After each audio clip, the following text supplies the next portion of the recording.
Monday Night Football, we got not one, but two games. It's week 3. I'm with my man, JJ.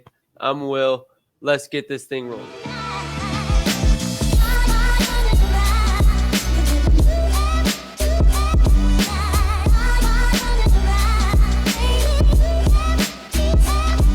Welcome in, everybody. As I said, we got two games. We're going to break everything down, the run game, the pass game, the injuries, and then we're going to give you guys another parlay at the end like we always do. We're going to have to speed things up a little bit. Usually we break down everything in super depth for 15 minutes, and then we give you guys one play. But there's two games now. We're going to be a little bit more efficient. JJ, how we doing, brother? We're doing pretty good. Slept well, feel good. I feel good about these games right now. How about you? Yeah, slept a lot better after that week 3. Week 3 treated at least myself a lot better than week 1 and week 2. So as you can see, there's a little bit more energy coming out of the screen right now for this video, and rightfully so. But we'll start with the first game of the night, which is Jacksonville and Buffalo. And the pass game becomes a little complicated in this one because you'd think it would be simple because the Jaguars run a lot of man coverage. Like, they ran man coverage against Miami, like Tyreek Hill and Jalen Waddle. Nobody does that. But Yeah, and it actually works. It's just the yeah, offense let them down. yep. But what gets tricky about this one is you look at the targets and how they're distributed for Buffalo. It's only been 2 weeks for Buffalo, and it's all Keon Coleman, really. Khalil Shakir and Dalton Kincaid, their air yard share is literally negative. Like, they don't have positive air yard share, and their target rate is only 8%. Their yards per out run is horrible. But again, it's only been 2 weeks. Miami, who they just absolutely pummeled, does not play a lot of man coverage. And then everybody saw the clips of Dalton Kincaid getting triple and quadruple covered in week 1. So take it with a grain of salt. But if you're looking purely at the numbers, Keon Coleman is the one to target. JJ, outside of the numbers, what do we think? What are we thinking? I mean, with the Jaguars, middle of field closed, so you're gonna have to target the big receiver, in my opinion, which is going to be Keon Coleman. Could also target the slot. I feel like that could be a slight weakness there, which would be not Christian Kirk, but Khalil Shakir.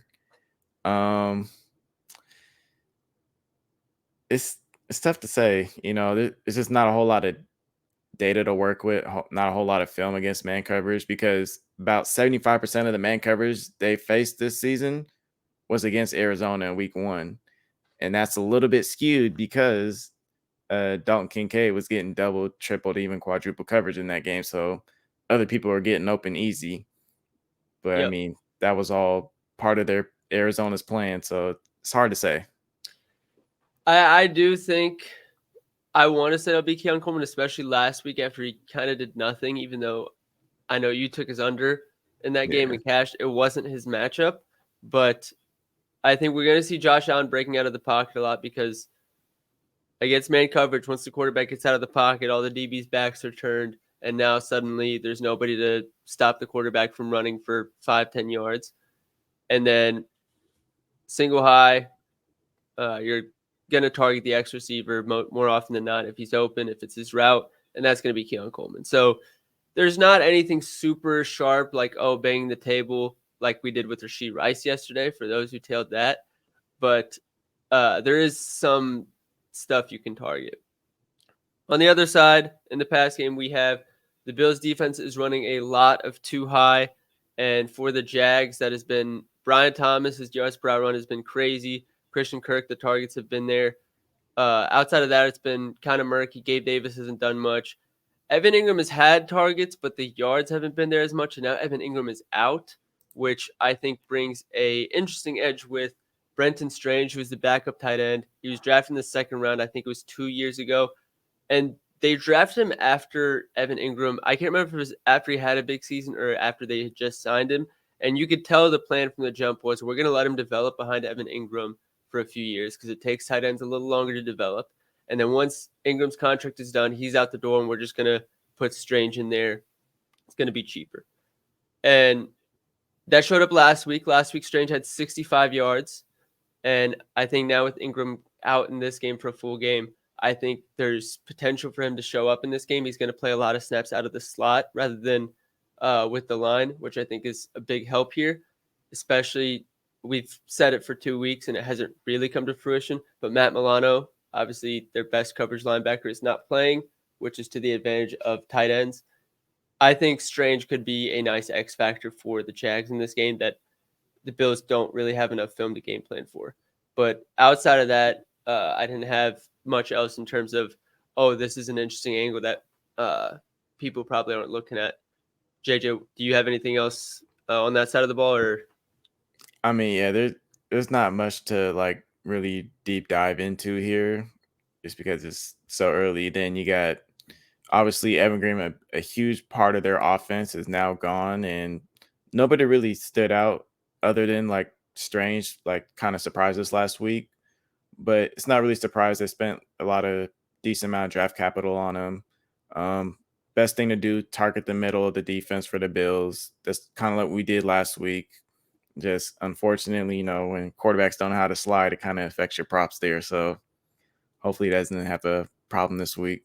Which, by the way, Jonnu Smith had a great fucking game before and after Tua went down. And then the week before, Trey McBride didn't hit his yards. He had 5 receptions on 9 targets, but he dropped 2 20-yarders. So Yeah. had he kept one of those, if not 2 of them, we would be having a very different conversation about the Bills' tight end defense. So I think Strange is going to be the X factor. The Jaguars have been kind of struggling offensively. They just there just seems to be some disconnect. And I don't think he's going to break open and be their savior, but I think he does apply an extra element that they've been kind of dragging through the first couple weeks. Run game. JJ, you're the run game master. What we got? Run game, none of these teams really stand out. Both of them are heavy in man gap scheme, but the Bills are allowing the 10th fewest yards per carry versus man gap, while Jaguars are pretty average. So, I mean, with Travis Etienne, I'm not really wanting to play him anyways in the run game. He hasn't really showed us enough to really want to bet on him on an over at least already. So, Tank Bigsby is going to be the guy you'd want to target, but obviously 10th fewest in yards per carry, you don't really want to target. There's not really a lot of edge there, so wouldn't do that. Jaguars obviously average everything around, kind of funny, but there's no edge there really right now at the moment. Is there a split between Bigsby and Etienne in terms of who's running more zone and who's running more man gap, or is it really just whoever's legs is fresher? Just whoever's legs is fresher. Okay. It's just what they like to do. All right, so no big edge in the running game outside of, I think Josh Allen rush attempts is in a good spot. At least looking at what the lines are, the lines seem really low. Just for context, his rush attempts line was 8.5 last game versus Miami. This is a better matchup for quarterback rushing with more man coverage, and his line's 6.5 rush attempts now. Get the upside of some quarterback kneels. It doesn't really make sense for that line to be 6.5 now. That cover everything for that game? Yep. Let's get into the second one. All right. Commanders and Bengals. You would have thought that we'd be more excited about this game. I don't know about JJ, but I'm not. I think this is. I'm not excited about either game. This game is all over the place. T. Higgins is back. The Bengals haven't been good to begin with. The Commanders play a bunch of too high, which actually helps T. Higgins, but it's his first game back, so I don't want to target him. And then on the Commanders side, Noah Brown's back in the mix. Terry McLaurin, we'll get into him. I have a lot to say about Terry McLaurin, but this game's all over the place. JJ, I don't know if you want to calm it down to start or if you're in the same spot as me. Yeah, I'm pretty much in the same spot. None of these games are exciting to me as far as like a prop that's really going to stand out, but we still got football, so I'm grateful for that. 100%. All right, I'll get it started then. I'll break down some of the coverages. The Commanders play not a crazy amount, but a decent bit of too high. I think they're 9th highest in too high safety looks. And if you look at games last season where T. Higgins was healthy and Joe Burrow wasn't dealing with that nagging calf injury the first 3-4 weeks of the season last year, T. Higgins dominated. Air yard share, yards per route run. He was the guy. But it's his first week back. Jamar Chase has been going through his struggles, but he's got a few games under his belt now. There's no real, like Joe Mixon isn't there anymore, and I don't know how much faith I want to put in Zach Moss and Chase Brown leading the offense. The Commanders' pass defense is horrible, but you could go literally any direction. If you want to take Joe Burrow, that's fine, but they're probably going to be winning the game, so now you're betting against the game script. There's no area where you're like, yes, this makes too much sense. I want to put my money and trust this guy because it's so all over the place. Yeah, that's pretty much where I'm at. You said everything I needed to say. What's your take on the Zach Moss and Chase Brown stuff? Because I know Zach Moss's share has been going up, but I feel like there's more hype around Chase Brown and his performance and like the change of pace that he brings.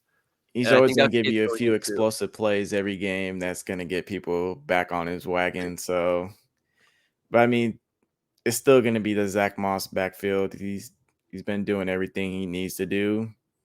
It's his job to lose right now. Yeah. I don't think Chase Brown has done anything to where he's going to earn some more reps. He still has to learn to hit the hole correctly. He's not reading the defense. He always wants to bounce everything outside, and that's always been his problem, and it still continues to be his problem.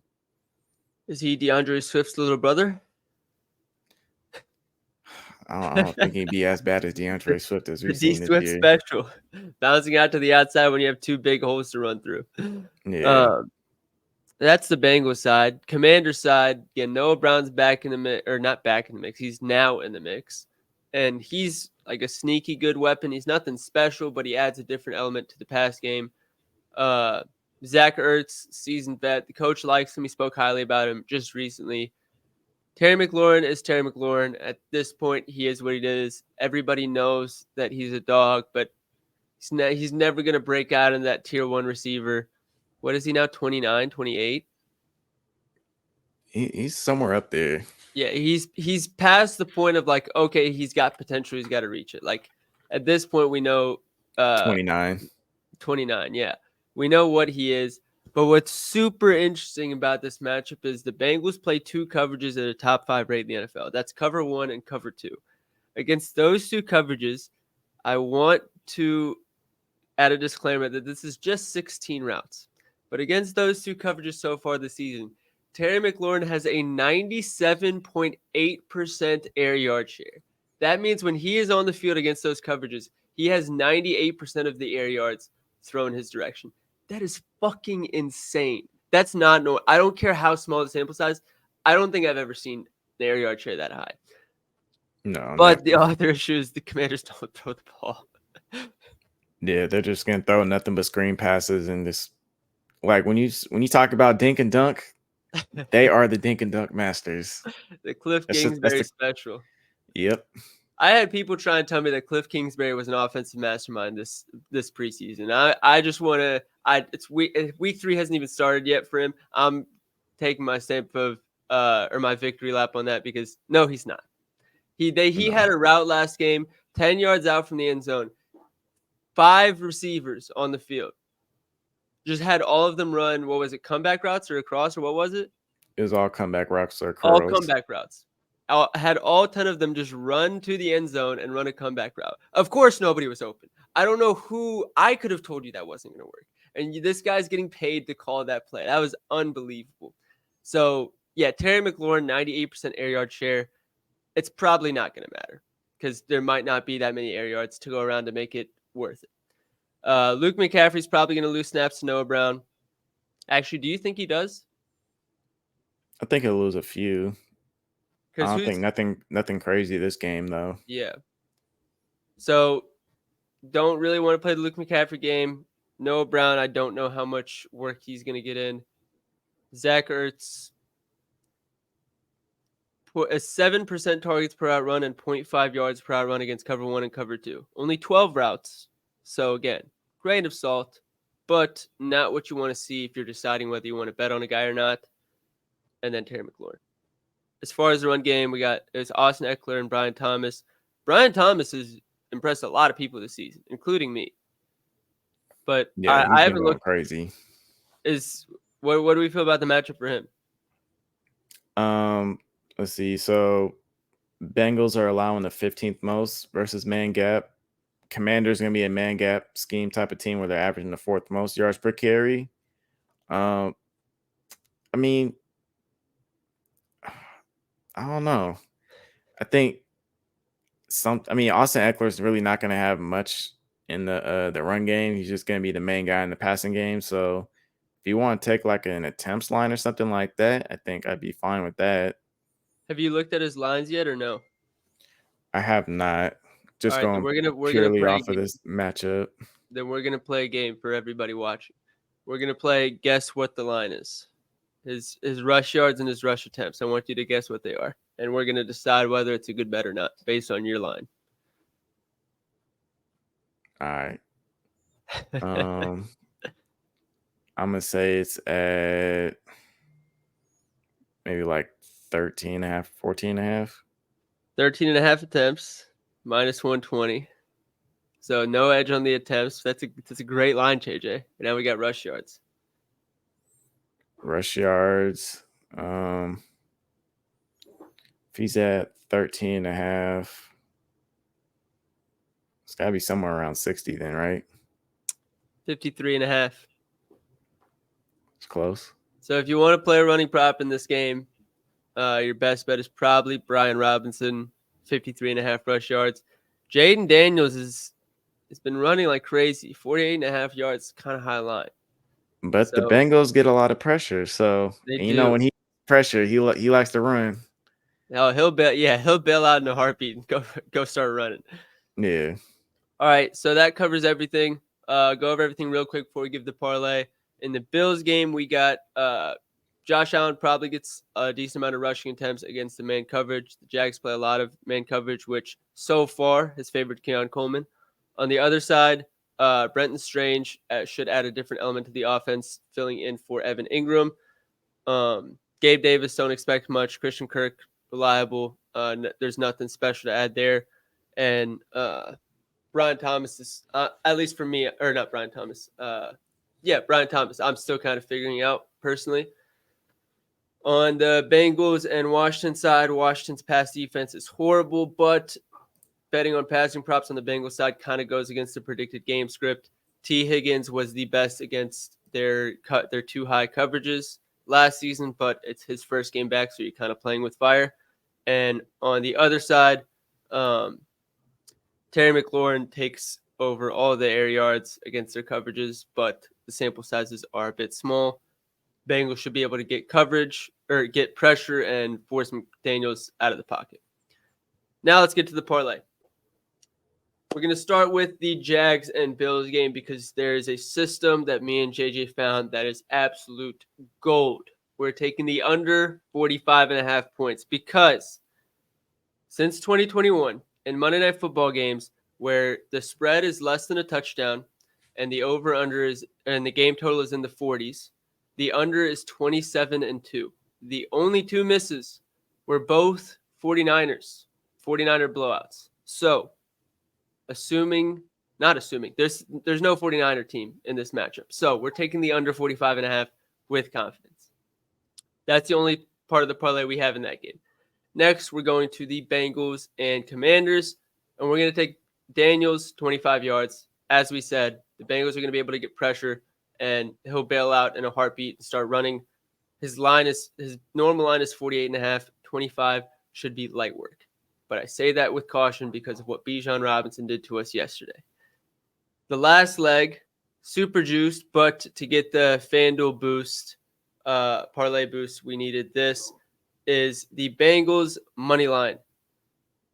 All together, it's plus 194 without the boost. Add the 50% boost. We get a nice payout.